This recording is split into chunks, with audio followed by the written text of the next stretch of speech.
Bonjour à tous, j'espère que vous allez bien malgré les circonstances, que si vous êtes en confinement c'est pas trop difficile et que si vous continuez de travailler, que vous gardez le cap. J'ai envie de filmer cette vidéo pour vous encourager et aussi pour vous donner des idées pour bien vivre ce confinement. Et aussi j'irai même plus loin pour vraiment améliorer votre vie. J'étais vraiment surprise de voir à mon travail les répercussions que pouvait avoir cette situation sur beaucoup d'entre nous, d'angoisse, voire même de terreur en fait face à cette situation.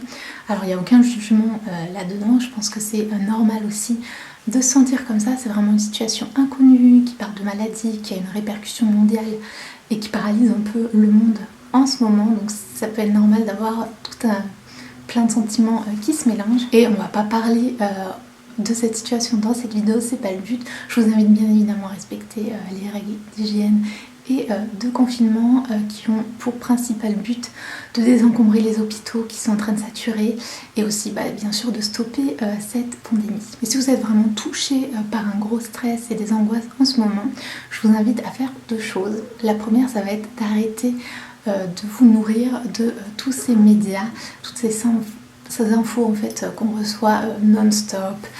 Il faut savoir que les médias ils se nourrissent de la peur, parce que la peur ça fait vendre, et donc voilà, si c'est pas pour dire des bêtises, ils vont envenimer certaines situations, voir que le négatif. On a peu d'infos qui vont relayer le positif. Ça va être tout d'un point de vue très très dramatique.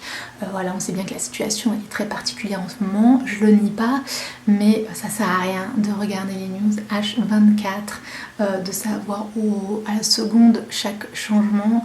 Donc je vous invite spécialement, si vous êtes stressé par cette situation, de vraiment vous couper des médias, voire totalement.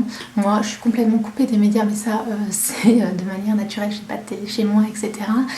Et je vous invite vraiment à tout arrêter au niveau des infos et éventuellement de demander à une personne de confiance, une personne de vos entourages, de vous donner une info quand il y a une info importante, comme par exemple un changement d'attestation ou un changement au niveau du confinement en France ou l'endroit où vous vivez, etc. Mais c'est tout. La deuxième chose, ça va être de profiter de ce moment pour prendre soin de vous et de votre famille.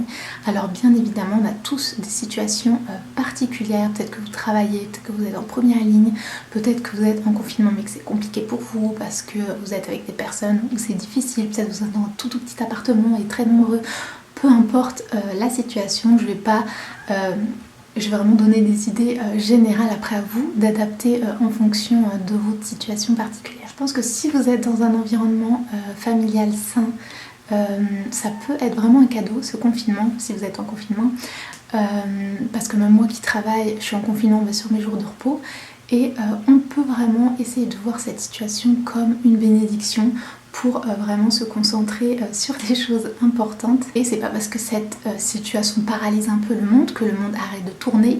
Comme on voit avec la nature, le printemps il est là, la vie continue, et je vous rassure, les choses vont reprendre peu à peu leur cours normal. Il faut juste être patient. Alors la première chose que je voulais vous dire, c'est que ça fait un petit moment maintenant qu'on est en confinement. Alors peut-être qu'au début c'était un peu mode vacances, ou peut-être c'était hyper strict si vous avez des enfants à l'école, vous mettez beaucoup la pression, etc. Peu importe votre situation, mais je vous invite vraiment à partir de maintenant à reprendre une routine, à reprendre un rythme, puisque voilà, on peut se laisser aller. Je sais qu'il y a beaucoup de gens qui sont complètement décalés, qui se lèvent très tard et qui se couchent très tard, et on n'a plus vraiment de rythme, et ça c'est pas très très bon pour le corps. Donc je vous invite vraiment à reprendre une routine sans que ce soit un truc extrême, complètement fou, mais simplement un horaire de lever, un horaire de coucher, et des petits rythmes au cours de la journée, que ce soit avec vos repas ou aussi avec des périodes d'activité, par exemple, spécialement si vous êtes en télétravail ou au chômage technique. Si vous êtes en télétravail, vraiment garder cet équilibre entre travail et loisirs. Et si vous êtes en chômage technique, pas non plus faire que du Netflix et je traîne sans rien faire, même si bien sûr vous gérez ce moment comme vous voulez, mais essayez vraiment d'équilibrer un peu voilà, toutes ces parties.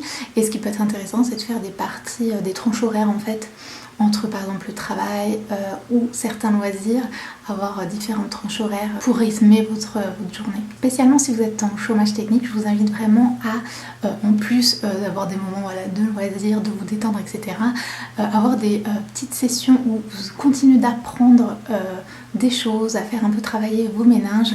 Vous pouvez très bien profiter de ce moment pour apprendre quelque chose. Vous n'avez jamais le temps avant, comme apprendre une nouvelle langue, apprendre des choses dans un nouveau domaine qui vous intéresse, mais pareil, vous n'avez jamais pris le temps.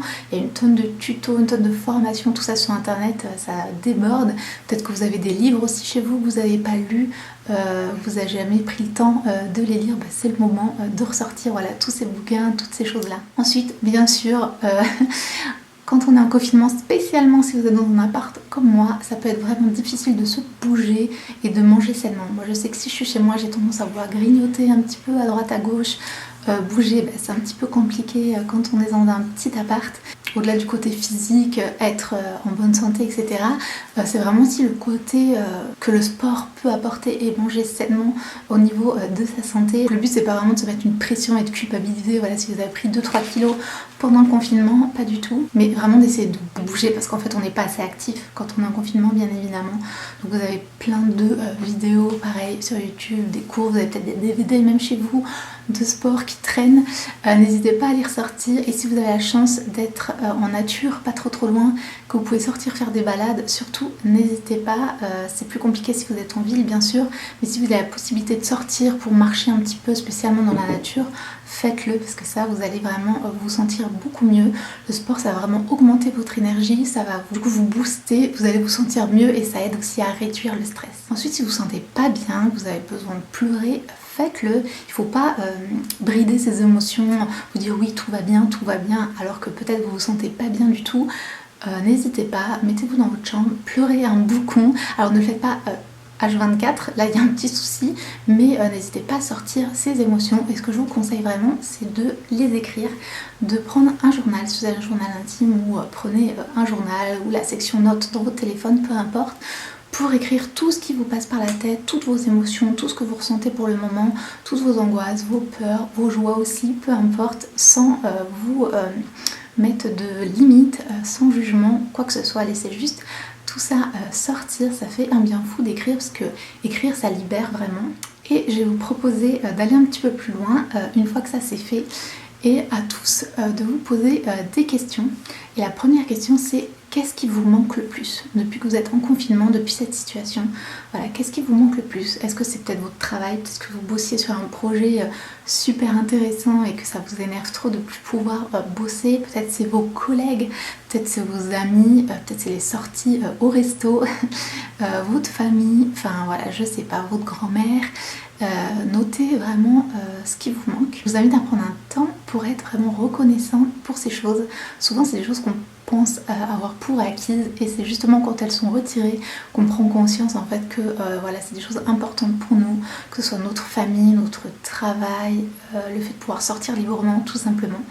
Moi ce qui me manque c'est la plage, je peux plus y aller, j'y habite pas très loin, et là c'est la période idéale pour y aller, et du coup ça me manque de pas y aller. J'ai aussi bien sûr ma famille qui me manque, c'est des choses où on se rend compte qu'en fait c'est des choses importantes pour nous, donc ça peut être intéressant de se remettre un peu nos priorités, et aussi d'être vraiment reconnaissant pour la liberté qu'on a habituellement. Prenez un temps vraiment pour être reconnaissant, de dire merci pour toutes ces choses qu'on a d'habitude, qu'on a la possibilité de faire, comme travailler, rendre visite à nos amis, à notre famille, et sortir librement. Ça va permettre aussi de montrer les choses qui sont importantes pour vous, et du coup de pouvoir après, quand tout reviendra à la normale, trouver du temps pour ces choses-là. Alors peut-être c'est des choses que vous faites d'habitude souvent, mais peut-être c'est des choses machinales, du coup on ne se rend pas vraiment compte qu'on le fait, et essayez de voir ces choses qui sont importantes pour vous. Par exemple votre famille, peut-être qu'elle est super importante pour vous, mais quand en normal vous êtes complètement dans ce délire de travail, routine, etc. Donc voyez ce que vous pouvez faire après quand les choses vont revenir à la normale, pour prendre du temps pour ces choses-là. Deuxième question, ça va être: qu'est-ce qui vous rend heureux pendant ce confinement? Forcément quelque chose.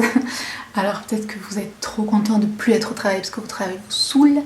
Peut-être que vous êtes contente de profiter de vos enfants, parce qu'avec le travail, l'école et tout ça en général, vous ne vous voyez pas trop, ou de votre conjoint. Peut-être que c'est d'être chez vous tout simplement, dans votre petit cocon, prendre plus de temps avec vos animaux de compagnie. Pareil, ça va peut-être vous révéler des choses qu'en temps normal vous trouvez que vous n'avez pas le temps pour ces choses-là, et réfléchissez à, pareil, plus tard quand tout sera remis en route, comment vous pouvez intégrer plus ces choses-là dans votre routine. Si c'est votre famille, vous vous rendez compte peut-être que vous passez pas assez de temps avec vos enfants. Essayez de voir comment vous pouvez un peu remodeler votre emploi du temps, voir un peu vos priorités pour la suite. Et enfin, la troisième chose, c'est peut-être que vous avez des révélations pendant ce temps. Peut-être que du coup vous avez découvert des dons, des talents que vous ne savez pas que vous aviez, comme la cuisine, le jardinage, une activité manuelle. Peut-être que vous avez découvert une passion pour quelque chose. Je vous invite vraiment aussi à prendre ce temps pour développer toutes ces choses-là, profiter pour vraiment cuisiner, pour jardiner si vous avez un jardin, pour faire des choses que vous aimez, comme je sais pas, dessiner, peindre, faire de la poterie, voilà, des choses comme ça. Et du coup, peut-être que vous avez des révélations, comme vous vous rendez compte que vous n'aimez pas du tout votre travail, que vous avez juste la hantise que le confinement s'arrête pour retourner à votre travail. Ça peut vous donner peut-être la puce à l'oreille, qu'il y a peut-être un changement à faire de ce côté-là. Peut-être que, je sais pas, vous avez des enfants et que l'école à la maison ça se passe super bien et que vous avez une révélation qu'en fait vous aimeriez que ce soit votre mode de vie. Peut-être que vous réfléchissez à pourquoi pas faire l'école à la maison sur le long terme. Peut-être que voilà, vous avez envie, ça vous a donné des idées pour débuter un blog, une chaîne YouTube, une boutique en ligne, ou comme je disais, quitter votre travail ou autre. Alors c'est pas des questions à prendre à la légère sur un coup de tête, mais ça peut être des pistes de réflexion pour justement changer votre vie sur le long terme. Souvent c'est des situations comme ça un peu compliquées qui nous font prendre conscience des choses importantes pour nous, pour nos vies, et même j'ai envie de dire d'une façon plus globale pour le monde. Et je vous invite vraiment à profiter de cette occasion pour faire les changements nécessaires, pour avoir une vie qui est plus à votre image, qui vous correspond, et pas juste être dans cette routine juste parce qu'on pense qu'il faut faire comme ci, comme ça, alors qu'en fait c'est peut-être pas ce qui vous correspond à vous, et que vous pourriez vraiment évoluer d'une autre manière, être une bénédiction pour les autres aussi, en changeant un petit peu votre vie. Enfin, un autre point, je vous invite à sociabiliser pendant cette période. Ça peut être difficile, spécialement si vous vivez seul. Comme moi, je vous invite vraiment, vous avez Skype, WhatsApp, plein d'autres applications là qui ont fait le boom en ce moment, pour vraiment rester connecté avec les personnes que vous aimez, votre famille, vos amis. Donc surtout, profitez-en. Moi, j'ai jamais autant connecté depuis le confinement, puisque tout le monde est dispo. Et ben, on se fait des WhatsApp, vidéos, des Skype avec mes amis. Et ça fait un bien fou, voilà, de prendre des nouvelles, de discuter, de rigoler. Et ça met vraiment du baume au cœur. Donc surtout, n'hésitez pas à passer via ces plateformes pour vraiment garder contact avec les gens que vous aimez. Ensuite, si vous êtes chrétien, je vous invite vraiment à profiter de ce temps pour passer du temps avec Dieu, à lire votre Bible, ou faire carrément peut-être des journées jeûne et prière, ou des journées où vous êtes vraiment dans votre Bible, où vous mettez de la musique de louange chez vous, où vous priez, voilà, peu importe. Après, voilà, je connais pas votre situation, peut-être que pour vous c'est encore plus compliqué, parce que vous êtes en télétravail, plus vos enfants, vous avez l'école à suivre, etc. et c'est la pagaille. Mais je vous invite vraiment à essayer de voir si vous pouvez même juste rallonger votre moment d'études bibliques. Si vous avez plus de temps, vous êtes au chômage technique, vous êtes chez vous, bah, n'hésitez pas à vraiment changer un petit peu votre routine. Je vous invite à changer votre routine, par exemple, à prendre vos affaires et aller lire votre Bible dans votre jardin, etc. Voilà, franchement, n'hésitez pas. Et aussi, vous pouvez rejoindre un culte en ligne. Je sais que maintenant ça se développe de plus en plus. Vous pouvez trouver plein de ressources, toutes les églises qui mettent voilà, leur culte maintenant en ligne, ne rien rater. Donc je vous invite vraiment à rejoindre ces mouvements, à retrouver voilà, différentes églises. Ça peut être très intéressant aussi. Et spécialement si vous êtes déprimé, anxieux par cette situation, je vous invite vraiment à parler, à échanger avec voilà, peut-être des personnes de votre église, votre pasteur, votre famille, vos amis. Échanger et parler, ça peut vraiment aider à se sentir mieux, aussi à relativiser la situation. Restez pas avec vos soucis, mais vraiment partagez-les. Allez chercher un peu du réconfort et du soutien autour de vous. Donc voilà, j'espère que ces petits conseils et idées vous auront aidé.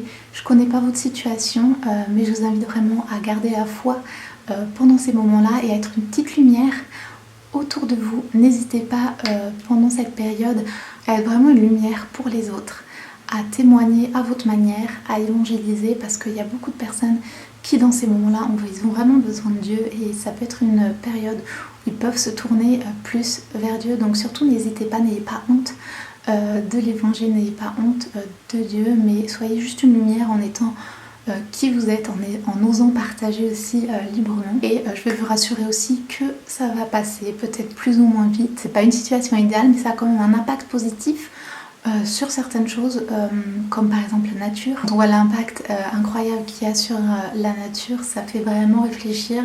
Peut-être que du coup des décisions vont être prises par la suite dans le bon sens, on espère. Ça peut aussi avoir un bon impact sur votre vie, sur la vie de certaines personnes.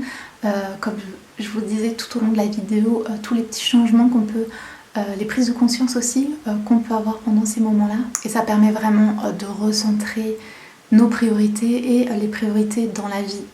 Toute situation difficile, à chaque fois qu'on passe par une situation difficile dans notre vie, ça permet vraiment de relativiser sur ce qui est vraiment important ou pas. Souvent nos priorités dans la vie, elles sont un petit peu déplacées, un peu faussées, et de se recentrer comme ça sur ce qui est réellement important pour nous, ça peut permettre de vraiment bien évoluer vers une vie plus simple, vivre plus dans le présent, dans l'instant. Et c'est vraiment ce que j'essaie de véhiculer à travers cette chaîne, au travers de toutes mes vidéos. Donc je vous invite vraiment à regarder mes autres vidéos.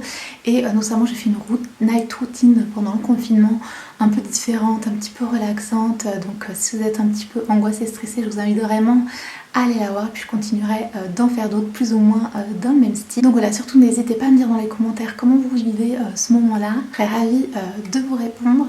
Si vous n'êtes pas abonné, je vous invite vraiment à vous abonner à ma chaîne en cliquant sur la petite cloche pour ne rien rater de mes nouvelles vidéos. Et je vous fais plein de bisous et je vous dis à la prochaine. Ciao!